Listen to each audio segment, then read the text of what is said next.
নমস্কার। আজকের সাংবাদিক সম্মেলনে আপনাদের সকলকে স্বাগত জানাচ্ছি।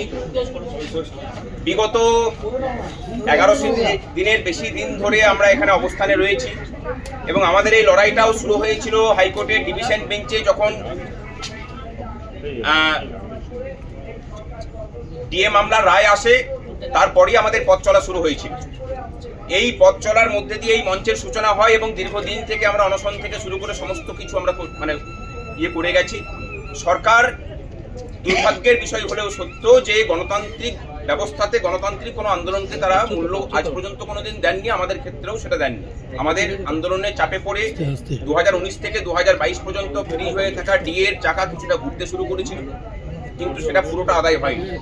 এখানে প্রসঙ্গত বলে রাখি যে রায় এসেছে, সেই রায় 1/4/2008 থেকে 31/12/2019 পর্যন্ত যে পে কমিশন, পঞ্চম বেতন কমিশন রাজ্যের, সেই পঞ্চম বেতন কমিশনের যে বকেয়া মহার্ঘ ভাতা, সেই বকেয়া মহার্ঘ ভাতা নিয়ে এর সাথে বর্তমান বকেয়া পে কমিশনের যে বকেয়া মহার্ঘ ভাতা 40% যার পরিমাণ, তার সাথে কোনো সম্পর্ক নেই, তার জন্য লড়াই জারি আছে।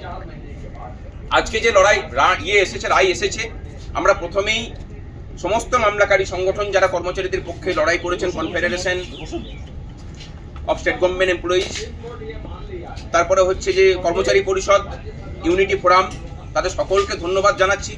আমরা এই মামলাতে ঢুকেছিলাম তাদের হাতকে শক্ত করার জন্য, এবং আপনারা জানেন যে এই মামলাতে আমরা ভারতবর্ষের বিখ্যাত আইনজীবী গোপাল সুব্রমণিয়াম স্যারকে নিয়েছিলাম। তার সওয়াল জবাব আপনারা শুনেছেন এবং এটা প্রমাণ হলো যে কর্মচারীদের অত আর্থিক সক্ষমতা না থাকলেও আমাদের মামলাতে সুপ্রিম কোর্টে রাজ্য সরকার, সুপ্রিম কোর্টের সমস্ত সিনিয়র আইনজীবীদেরকে নামিয়েছিলেন আমাদের বিপক্ষে, কিন্তু কর্মচারীদের যে লড়াই, যে অধিকার, সেই অধিকারকে তারা খণ্ডন করতে পারেননি এবং জয় আটকাতে পারেননি।